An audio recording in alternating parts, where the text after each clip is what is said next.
हाँ जी, नमस्कार दोस्तों, आपका स्वागत है फिर से एक और नए वीडियो में। और इस वीडियो में हम बात करने वाले हैं यार।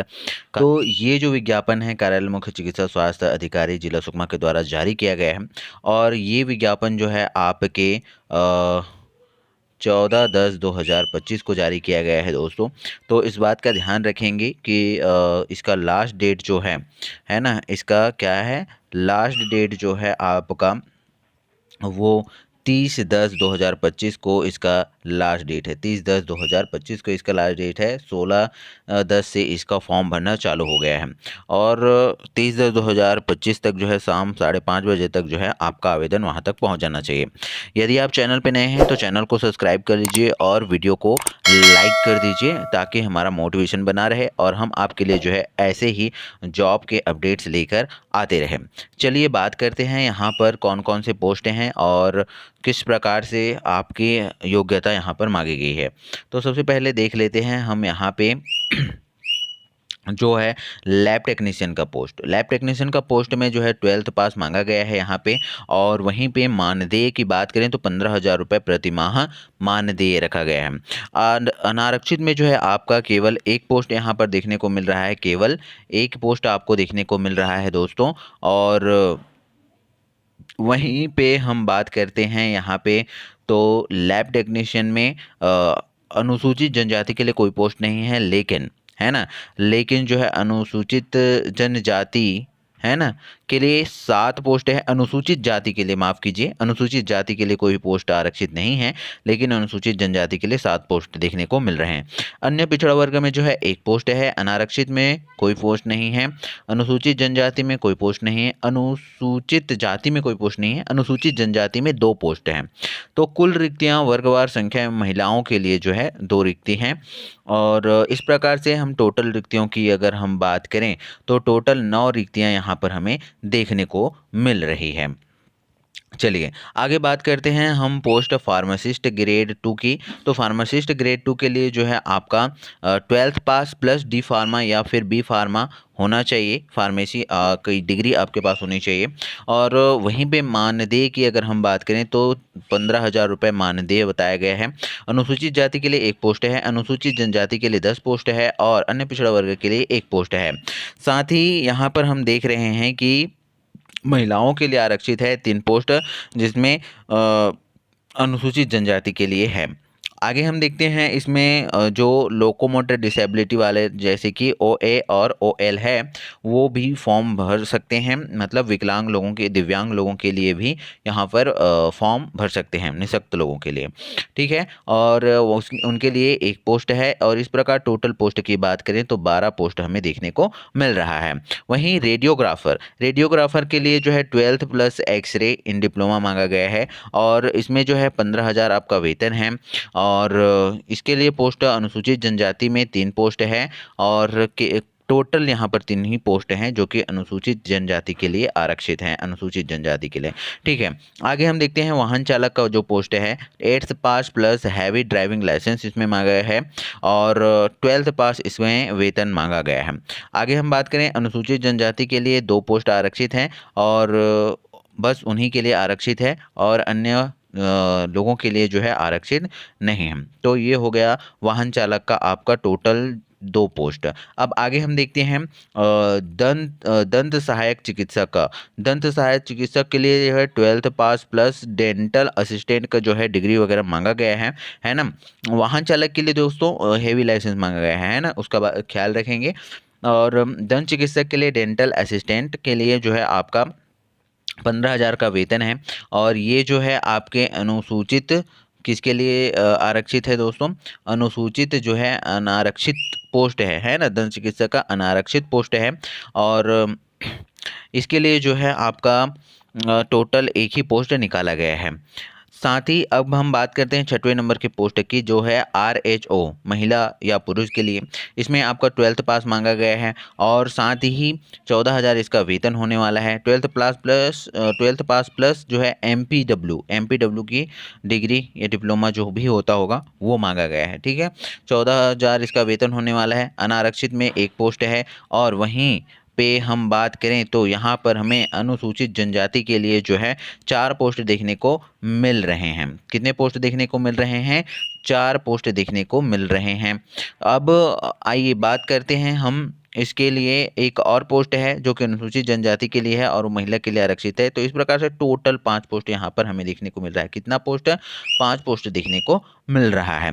आगे हम देखते हैं ओटी टेक्नीशियन, है ना। ओटी टेक्नीशियन के लिए जो है 12th पास प्लस ओटी के संबंध में डिग्री मांगा गया है ना, डिग्री या डिप्लोमा जो भी होता होगा ओटी टेक्नीशियन के लिए, तो वो मांगा गया है। और साथ ही यहाँ पर 15,000 का वेतन इसमें है। और अनुसूचित जनजाति के लिए 3 पोस्ट है यहाँ पे, और टोटल पोस्ट की बात करें तो 3 ही पोस्ट है। तो दोस्तों मैं आपको बताना चाहूँगा कि यदि आपके आस पड़ोस में या किसी आपके जान पहचान में होंगे, है ना, तो उन तक जो है वीडियो को शेयर कर दीजिए, ठीक है, ताकि उनको भी जॉब की टेंशन ना रहे और जॉब की जानकारी मिल जाए, ठीक है। अब आगे हम बात करते हैं स्वीपर के पोस्ट की। तो स्वीपर के लिए जो है 8th पास यहाँ पर मांगा गया है स्वीपर, है ना, उसके लिए 8th पास मांगा गया है। वेतन की बात करें तो 12,000 रुपये वेतन है। और अनुसूचित जनजाति के लिए ये आरक्षित है 4 पोस्ट, और वहीं पे अनुसूचित जनजाति महिलाओं के लिए 1 पोस्ट है। तो इस प्रकार से टोटल पोस्ट की यहाँ पर बात करें तो 5 होना था, लेकिन यहाँ से गलती से प्रिंट मिस्टेक हुआ है शायद, तो 4 लिख दिए हैं, ठीक है। अब आगे हम देखते हैं चौकीदार सुरक्षा कर्मी का जो पोस्ट है 8वीं पास इसमें मांगा गया है। 12,000 वेतन है और 4 पोस्ट जो है अनारक्षित नहीं अनुसूचित जनजाति के लिए है, और वहीं पे एक जो है अनुसूचित जनजाति महिला के लिए है। तो यहाँ पर 5 होना था, यहाँ पर भी प्रिंटिंग मिस्टेक हुआ है शायद, तो यहाँ पर 4 लिख दिया गया है, ठीक है, इसका ध्यान रखेंगे। आगे हम देख रहे हैं टोटल पोस्ट की अगर हम बात करें तो टोटल 43 पोस्ट यहाँ पर खुले हुए हैं। और इस पोस्ट के लिए जो है हम लिंक डिस्क्रिप्शन में दे देंगे। इस पीडीएफ को जो है आप नीचे डिस्क्रिप्शन में जाके डाउनलोड कर सकते हैं, और इसका ऑफिशियल वेबसाइट है जहाँ पर जाकर भी आप देख सकते हैं, इसके बारे में जान सकते हैं। ये उसका ऑफिशियल वेबसाइट है दोस्तों, ठीक है। अब आगे हम देखते हैं और क्या है इसमें खास। तो नियम और शर्तों को जो है आप आराम से वीडियो को पॉज करके भी पढ़ सकते हैं। तो यह जो है नियुक्ति न ही नियमित है और न ही संविदा है ना। तो यह नियुक्ति जो है केवल स्थानीय व्यवस्था के तहत जो है आपातकालीन चिकित्सा व्यवस्था के लिए की जा रही है, और इसके स्थान पर नियमित संविदा नियुक्ति हो जाने पर जो है यह नियुक्ति जो है स्वतः समाप्त हो जाएगी। क्या बोला जा रहा है कि अगर यहाँ पर नियमित भर्ती होती है तो यह नियुक्ति जो है स्वतः समाप्त हो जाएगी, मतलब ये टेम्परेरी बेसिस पर होगा। और नियुक्ति जो है उपस्थिति दिनांक से 1 वर्ष के लिए की जा रही है, और कार्य संतोषजनक होने की स्थिति में जो है सेवा वृद्धि की जा सकती है, तथा कार्य संतोषजनक नहीं होने की स्थिति में किसी भी समय सेवा समाप्त करने हेतु शासन जो है पक्ष स्वतंत्र होगा। इस प्रकार से हम तीसरा पॉइंट भी देख लेते हैं, जिसमें उक्त पदों की भर्ती में जो है मातृत्व एवं पितृत्व और अवकाश की पात्रता जो है नहीं होगी, और उक्त अवधि में जो है अवैतनिक अवकाश जो है प्रदाय की जाएगी। और आगे हम देख लेते हैं इसमें चौथा पॉइंट, है ना, चौथा नंबर का पॉइंट जिस देखते हैं यहाँ पर मानदेय सेवा अवधि के दौरान जो है प्रतिमाह एकमुश्त मानदेय देय होगा, और इसके अतिरिक्त किसी भी अन्य प्रकार के भत्ता और CRMC जो है सुविधा देय नहीं होगा, ये कहा जा रहा है। आगे हम देखते हैं 5वां नंबर का पॉइंट, जिसमें कहा गया है कि सेवा समाप्ति, है ना, क्या कहा गया है, सेवा समाप्ति के पूर्व किसी भी समय किसी भी पक्ष द्वारा 1 माह का नोटिस अथवा नोटिस के स्थान पर 1 माह का वेतन जमा कर जो है देकर सेवा समाप्त की जा सकती है। लगातार 1 माह से अधिक अवधि तक अनुपस्थित रहने पर सेवाएं स्वतः समाप्त मानी जाएंगी। इस प्रकार से यहाँ पर पूरा टर्म एंड कंडीशन हमने देख लिया। अब यहाँ पर हम देख लेते हैं यहाँ के चयन प्रक्रिया एवं दिशा निर्देश के बारे में। चलिए, है ना, चयन प्रक्रिया एवं दिशा निर्देश के बारे में देख लेते हैं। तो इसमें जो है शैक्षणिक योग्यता जिसमें 65% आपका लिया जाएगा। अनुभव का जो है 10 से 15 अंक जो है अधिकतम लिया जाएगा। NHM का अनुभव जो है 3 अंक व अन्य का रहने वाला है, ठीक है। अब हम देखते हैं शासकीय को प्रतिवर्ष जो है 2 नंबर दिया जाएगा। शासकीय को कितना नंबर दिया जाएगा? 2 नंबर। लिखित कौशल परीक्षा व साक्षात्कार के जो है 20 अंक आपके हैं। और वहीं पे आगे हम देख लेते हैं निर्धारित न्यूनतम शैक्षणिक योग्यता के जो है प्रत्येक वर्ष जो है अंक सूची में, है ना, अंक सूची में जो है आपका अंक सूची के लिए जो है प्रत्येक वर्ष निर्धारित न्यूनतम शैक्षणिक योग्यता की प्रत्येक वर्ष की अंक सूची जो है यहाँ पर मांगी गई है और निर्धारित वांछनीय शैक्षणिक योग्यता की अंक सूची भी मांगी गई है। ठीक है। और उसके बाद जो है परिपक्वता या महिला हेतु जो है एक पद सामान्य ANM पद में जो है प्राथमिकता के आधार पर चयनित किया जाएगा। और छत्तीसगढ़ काउंसलिंग जीवित पंजीयन रोजगार पंजीयन प्रमाण पत्र जिन पदों हेतु लागू है संलग्न करना अनिवार्य होगा। आवेदन के साथ जो है दस्तावेज जमा नहीं करने की स्थिति में दस्तावेज हेतु जो है दावा आपत्ति मान्य नहीं किया जाएगा और तथा आवेदन निरस्त किया जाएगा। संबंधित कार्य का अनुभव जो है प्रमाण पत्र यदि हो तो अनुभव की अवधि का जो है स्पष्ट उल्लेख होना नहीं होने की स्थिति में भी अनुभव प्रमाण पत्र अमान्य किया जाएगा। और उच्च छत्तीसगढ़ शासन द्वारा निर्धारित अनुभव प्रमाण पत्र सिविल सर्जन एवं मुख्य चिकित्सा एवं स्वास्थ्य अधिकारी द्वारा जारी किया हुआ प्रमाण पत्र मान्य होगा। इसके अतिरिक्त किसी भी निजी संस्था से जारी अनुभव प्रमाण पत्र कदापि मान्य नहीं किया जाएगा। पहचान पत्र, Aadhaar card, voter ID, passport, PAN card, driving licence है ना, ड्राइविंग लाइसेंस के अलावा जो है ये होना चाहिए। उसके अलावा जो है आगे और शर्तें दी गई है दूसरा नंबर का, जिसमें कहा गया है कि उपरोक्त समस्त दस्तावेज जो है प्रस्तुत नहीं करने के परीक्षण के दौरान अथवा नियुक्ति उपरांत जो है किसी भी प्रकार का दस्तावेजों के असत्य पाए जाने की स्थिति में अभ्यर्थी की नियुक्ति अमान्य की जा सकती है। तीसरा नंबर का पॉइंट ये कह रहा है कि छत्तीसगढ़ राज्य के अभ्यर्थी को शैक्षणिक योग्यता अथवा तथा अनुभव एवं लिखित परीक्षा के मेरिट के आधार पर जो है चयन किया जाएगा। रिक्त पदों पर सरल क्रमांक यहाँ पर दिया गया है 8, 9 के अभ्यर्थियों को मेरिट के आधार पर भर्ती किया जाएगा। मेरिट में समान अंक होने पर जो है अधिक उम्र के उम्मीदवारों को प्राथमिकता के आधार पर चयन किया जाएगा और इस पद पर लिखित परीक्षा का आयोजन नहीं किया जाएगा। और तथा सुरक्षा कर्मी पद हेतु जो है 1 वर्ष का अनुभव शासकीय प्राइवेट का होना अनिवार्य है। पांचवा नंबर का पॉइंट ये कह रहा है कि मेरिट सूची में समान अंक होने की स्थिति में जन्म तिथि के आधार पर वरिष्ठता का निर्धारण किया जाएगा। इस प्रकार से हमने देख लिया पूरा 5 का 5 पॉइंट। अब हम देख रहे हैं छठवां नंबर का पॉइंट। छठवां नंबर के पॉइंट में ये कहा गया है कि एक या अधिक पदों पर इच्छुक उम्मीदवार को प्रत्येक पद के लिए अलग अलग आवेदन जमा करना होगा और सामान्य श्रेणी आवेदित पद में जो है सामान्य कैटेगरी अवश्य लिखें और जाति प्रमाण पत्र संलग्न ना करें। यदि कोई अभ्यर्थी जाति प्रमाण पत्र संलग्न करता है उस स्थिति में आवेदन जो है निरस्त किया जाएगा और जिसका जो है दावा आपत्ति मान्य नहीं किया जाएगा। सातवां नंबर का पॉइंट ये कहता है कि आवेदित पद में जितने भी दस्तावेज संलग्न किए जाएंगे उसके एक प्रति स्वप्रमाणित दस्तावेज उसी क्रम में जमा कर अपने मूल दस्तावेज साथ व एक फोटो अपने साथ अनिवार्य रूप से परीक्षा के लिए लेकर आवें। उक्त पदों के भर्ती के लिए आयु सीमा न्यूनतम 18 वर्ष तथा अधिकतम 50 वर्ष तक रखी गई है।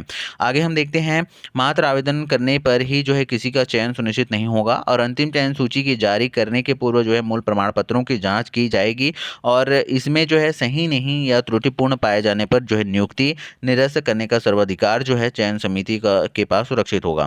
लिफाफा के ऊपर आवेदित पद का नाम अवश्य लिखें और आवेदित पद का नाम नहीं होने की स्थिति में आपका आवेदन जो है खोला ही नहीं जाएगा एवं अपात्र किया जाएगा जिसका दावा आपत्ति मान्य नहीं होगा। आगे बोला जा रहा है 11वां नंबर का पॉइंट, जिसमें कहा जा रहा है कि लिफाफा क्या कहा जा रहा है कि जो लिफाफा है ना, कि जो लिफाफा है लिफाफा के अंदर अपूर्ण दस्तावेज प्रस्तुत होने के उपरांत जो है अपात्र किया जाएगा और नए दस्तावेज संलग्न अथवा दावा आपत्ति जो है मान्य नहीं किया जाएगा।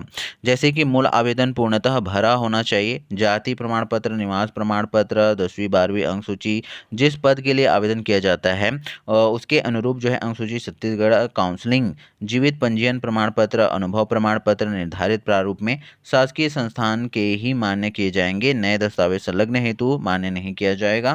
मतलब जब आप भेज रहे हैं फॉर्म को तो उस समय आपको जो दे रहे हैं वही देना ज़रूरी है। ठीक है, जो ज़रूरी है उसको ही देना है। तो बात करते हैं अब 12वें नंबर की, तो जिसमें कहा गया है कि दावा आपत्ति उसी का मान्य किया जाएगा जिसे जो है लिपिकीय त्रुटि, जिसे कोई अंक कम या ज़्यादा लिखा गया हो, अनुभव के अंक गलत दे दिया गए हों और शर्तों के विपरीत कोई जो है दर्शित किया गया हो। तो इसी क्रम में जो है 13वें नंबर का अब हम देख लेते हैं, जिसमें कहा गया है कि समय सीमा के बाद प्राप्त आवेदन को पत्र को जो है स्वीकार नहीं किया जाएगा, जिसके लिए दावा आपत्ति मान्य नहीं होगा। वहीं पे आगे ये कहा गया है कि परीक्षा तिथि का समय जो है सीमा समय प्रातः 10 से जो है आपका 11 बजे तक होगी और परीक्षा स्थल पर 2 घंटा पूर्व जो है हर हाल में उपस्थित होना सुनिश्चित करें, अन्यथा उन्हें किसी भी स्थिति में प्रवेश नहीं दिया जाएगा। परीक्षा हाल में मोबाइल, बैग, घड़ी और अन्य कोई सामग्री पेन के अलावा लेकर उपस्थित नहीं होना है और परीक्षा के दौरान परीक्षा परिसर में सिर्फ निर्धारित समय प्रातः 8 बजे परीक्षार्थी प्रवेश दिया जाएगा। परीक्षा कक्ष के क्रमांक, रोल नंबर, पदवार आवंटित किया जाएगा और यहाँ पर 100 बिंदु रोस्टर का पालन किया जाएगा। 18वां नंबर का पॉइंट ये कह रहा है कि उक्त पद के लिए पदवार प्रतीक्षा सूची भी जारी की जाएगी और जिसकी वैधता जो है जारी दिनांक से 1 वर्ष अथवा आगामी भर्ती होने वाले तक जो भी पहले हो वैध होगा। और आगे इसमें ये कहा जा रहा है 19वां नंबर का पॉइंट हम देख रहे हैं, जिसमें ये कहा जा रहा है कि प्राप्त आवेदनों पर चयन समिति दिशा निर्देश अनुसार लिखित परीक्षा आयोजित किया जाएगा। चयन प्रक्रिया में किसी भी चरण में जो है यह पाया जाता है कि उम्मीदवार के द्वारा किसी प्रकार के दबाव डलवाया जा रहा है, निष्पक्ष चयन प्रक्रिया को प्रभावित करने का प्रयास किया जा रहा है, तो उनका आवेदन पत्र जो है अमान्य कर दिया जाएगा और तथा इस संबंध में कोई दावा आपत्ति मान्य नहीं किया जाएगा। और आगे ये भी कहा जा रहा है 21वें नंबर के पोस्ट में कि ऐसे अभ्यर्थी जिनकी सेवा जो है अनुशासनहीनता या वित्तीय अनियमितता, अनुचित व्यवहार के कारण किसी भी शासकीय विभाग द्वारा की गई हो, चाहे वो किसी भी पद पर रहे हो, उन्हें अपात्र उम्मीदवार की संज्ञा में रखा जाएगा। चयन या नियुक्ति उपरांत भी उक्त कंडिका जो है लागू होगी। संविदा नियुक्ति शासन द्वारा जारी छत्तीसगढ़ सिविल सेवा संविदा नियुक्ति नियम 2012 के निहित शर्तों के अनुसार की जाएगी। भर्ती की प्रक्रिया के दौरान होने वाले किसी भी विवाद या समस्या पर जो है अंतिम निर्णय लेने का सर्वाधिकार जो है चयन समिति का होगा, जो सभी आवेदकों को जो है मान्य होगा। आगे हम बात कर लेते हैं यहाँ पे 24वें नंबर के पॉइंट की, जिसमें कहा गया है कि चयन समिति द्वारा उक्त पदों की संख्या आवश्यकता अनुसार बढ़ाई व घटाई जा सकती है। अभ्यर्थियों का चयन वांछनीय अर्हता, शैक्षणिक योग्यता, अनुभव के अंक, जिस पद हेतु और लागू हो, लिखित परीक्षा के अंकों के योग से मेरिट आधार पर चयन किया जाएगा। कलेक्टर महोदय द्वारा अनुमोदित ये है और उसके द्वारा जो है यहाँ पर उनका सील भी लगा है, जिसमें चीफ मेडिकल हेल्थ ऑफिसर का सील लगा है और उनका साइन भी है। ठीक है, अब आगे हम देख लेते हैं इसमें और क्या है खास। तो आगे और कुछ खास भी नहीं है। आगे आपका ये आवेदन का फॉर्मेट है ना, ये आवेदन का फॉर्मेट है। इसको कैसे आपको भरना है, पासपोर्ट साइज फ़ोटो यहाँ लगाना है, आवेदक का नाम, पद वगैरह यहाँ पे लिखना है। ठीक है, आवेदित पद के जो है पिता का नाम है ना, आवेदक की जन्मतिथि वगैरह यहाँ पर जो है शब्दों में, अंकों में जो भी है वैसा भरना है, जैसा यहाँ पर लिखा हुआ है वैसे ही आपको फुलफिल कर देना है। इसको डाउनलोड करने का लिंक जो है मैं आपको डिस्क्रिप्शन में दे दूँगा, वहाँ से आप डाउनलोड कर सकते हैं। और इस चैनल को सब्सक्राइब ज़रूर करें, चैनल को सब्सक्राइब करें और वीडियो को लाइक ज़रूर करें दोस्तों, ताकि हमारा मोटिवेशन बना रहे। हम आपके लिए जो है ऐसे ही वीडियोस लेकर आते रहें और आपको जो है जॉब के अपडेट देते रहें। Thank you very much video को पूरा देखने के लिए और ऐसे ही हमारा सपोर्ट करते रहें।